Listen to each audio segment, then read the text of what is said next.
Good afternoon. Today is Saturday, the 16th of November, 2024, and the time now is 35 minutes past 1 p.m. in the afternoon. My name is Kid Blackie, the Nonpareil, and I want to talk about this title I heard called The Great White Hope. It was around the time of Jack Johnson, Jack Johnson, the laugher, when he was fighting in the early part of the 20th century, the Great White Hope, and um, and um, and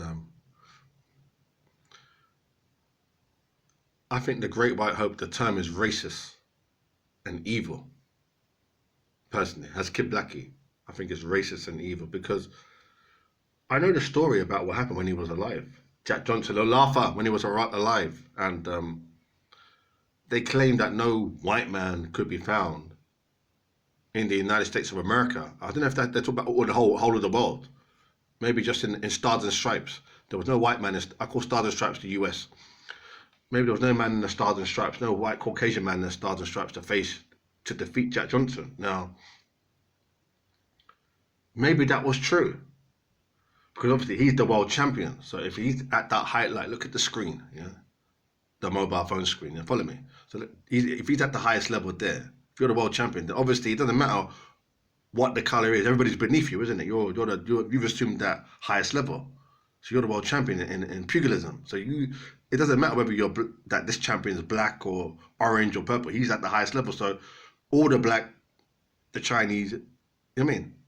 The Australian, the French are going to be beneath it. It doesn't matter what color these blue people are. This one here, it doesn't matter. So he's the highest. So probably they couldn't find a white man to defeat him, which is no biggie because he's the world champion. Now. He has that title.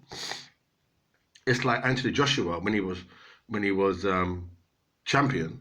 I don't know the situation now because it's confusing myself. But if he say Anthony Joshua is the champion, say Alexander Usyk, say Sick Note. I call him Sick Note. Say Alexander Usyk's the champion now. He's undisputed. So everybody's beneath him. That's just, it doesn't matter who's beneath him, they're beneath him. So that means Sick Note, Alexander Usyk is the highest. So that means we might say we're looking for the Great Black Hope. Because Alexander Usyk is white, he's not black. So we can say now, the Jamaican boys can say, oh, we need the Great Black Hope to defeat Usyk, to defeat Sick Note. They can say that in Jamaica. They can say, yeah, twos now. We're not happy with Sick Note being champion. We want a black man. So let's look for the Great Black Hope. So they might go to them Jamaican boys might go to America now and say, yeah, well, go on. We're from the yard. We're from Kingston, the blood clot. We're looking for can you be the next Great Black Hope? Like Joe Frazier can give us the championship. So they might say, yeah, we're going to training. We're training around Brooklyn, New York, and in another 2 years we'll have the Great Black Hope. You know what I'm saying? So that's one of the line for. So it's racist, the Great White Hope. And it doesn't matter the time that Jack Johnson was living and there was racism and this. It's irrelevant because the times now is gone now. Them things are gone. It's not relevant to us now. It's not relevant. It's in the fucking past. It's history. It's gone. It's rubbish history. It's not history that we want to celebrate anyway. But what I'm saying is, at that time, they're saying the Great White Hope. Again, is a kind of, they must have found it funny saying, oh, no one could defeat Jack Johnson with his golden smile and his cheek and all that he's doing. So they started all this. There must have been a lot of other banter as well that they were doing at the time, not just the Great White Hope. There must have been other things as well, running concurrent, because he was such a colourful, cheeky, devilish character. He had that really joke mentality, yeah. He was a joker as well. Not a joker, but cheeky chappy. He had that cheeky chappy element to him. So they must have must have been running pure jokes and things like that when he was alive, when he was active, yeah. Jack Johnson, yeah. So, the Great White Hope, it's no biggie because if you don't fight, you don't win. You can't talk a fight. You can't fight in the newspaper. That's not a fight. You can't fight by spreading lies and fucking hate. That's not the fighting. No, you got to fight in the ring. You can't fight by talking to the women and telling them shit. That's not fighting. You can't fight and try and on a fucking sub story fight. So, oh, I've got a bad arm. I'm not strong. That's not fighting. You're being a pussy. You can't fight and use excuses from 200 years ago and what your grandfather said and how you see it, this and that, and this and that. It's our country. No. We don't want to hear about it's our country. It's not fair. We don't care if it's not. You're talking pussy talk. You got to get in the ring and fight. That's the bottom line. So yeah, so that's it really.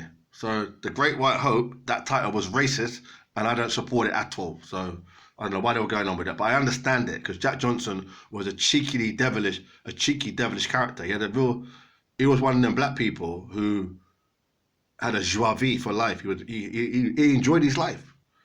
I'm not I'm not I'm not saying he enjoyed his life totally because there must have been times when he thought, "What the fuck is this?" He had that moment. I mean, but overall, he presented to the public a really kind of happy-go-lucky character, which was good because he done a lot for black people. I mean, he elevated a lot of them out of the doldrums because a lot of them were in the doldrums mentally and psychologically. I mean, they were depressed. Yeah, so he gave them that lift.